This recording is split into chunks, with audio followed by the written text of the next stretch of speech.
Welcome to the Broadrun Podcast, new episode. Today we're doing another 5-minute shoe review of something I think everyone's a bit excited to hear about, the Adios Pro 4 shoe, which has just recently came out. So was really excited to get this shoe as I really loved the Pro 3. You probably watched the review video I did on there. So the latest addition to the Adizero lineup. So we've got it here. In a size UK 10, I believe. And yeah, I'm just going to talk through it as I've just been running the last couple of weeks in the shoe. Was super lucky to get my hands on a pair here in the UAE. So dive straight into it. So this is part of their new top of the line race series. Obviously, you've got the Adios Evo, which I've not managed to try yet, but they're the ones that are, the more expensive racing shoe that you've seen all the records come through on. And this is a sort of, I would say, mid shoe between the Pro 3 and that. It's a massive upgrade from the Pro 3. Just mainly, I would say, in terms of weight and how it feels in terms of like responsiveness. There seems to be sort of a lot of energy return coming from this. It's very difficult to wear this shoe and not feel like you are running fast. So obviously this is their premium shoe for marathons, half marathon stuff, although most people would probably benefit from wearing this and anything between the 5 and 10k. So you can see they've got the traditional cut-out parts of it as they've been sort of using this to try and save weight.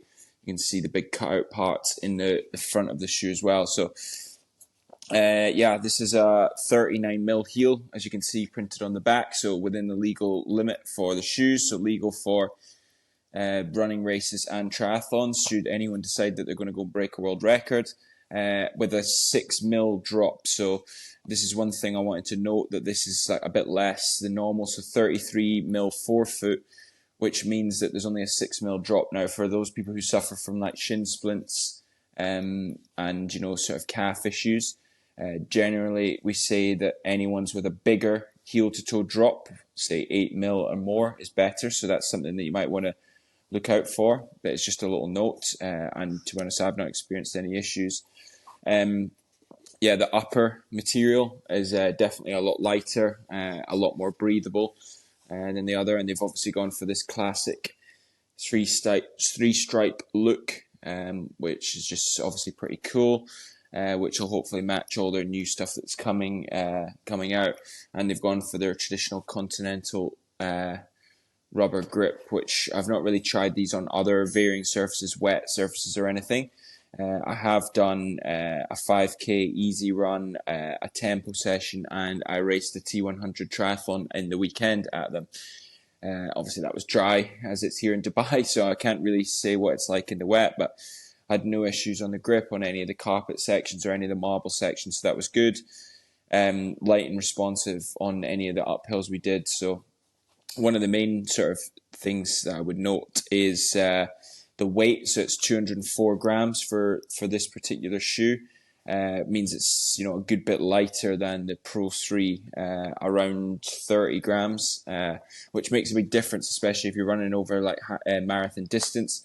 That's 30 grams more that your foot's not got to lift up and go for the same sort of propulsion effect.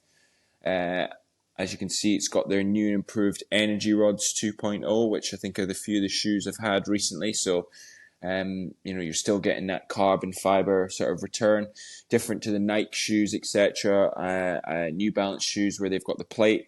Adidas have the Energy Rods.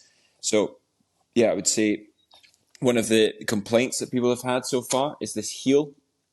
They've said that there's sometimes be an issue for heel rubbing, but I mean, I haven't suffered any of those issues in the sort of 50 or so kilometers that I've run in them. So yeah, pretty good.